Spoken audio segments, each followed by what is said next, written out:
In this video, we will learn how to count your row and column of data quickly in Excel sheet.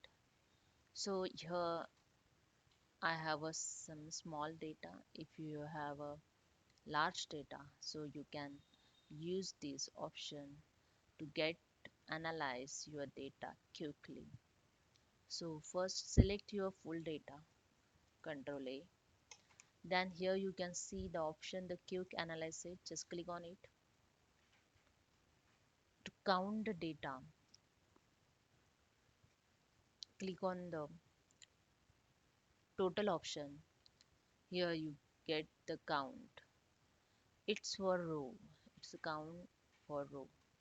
You can see this option, this blue highlighted is row. It means you get the result of counting of row.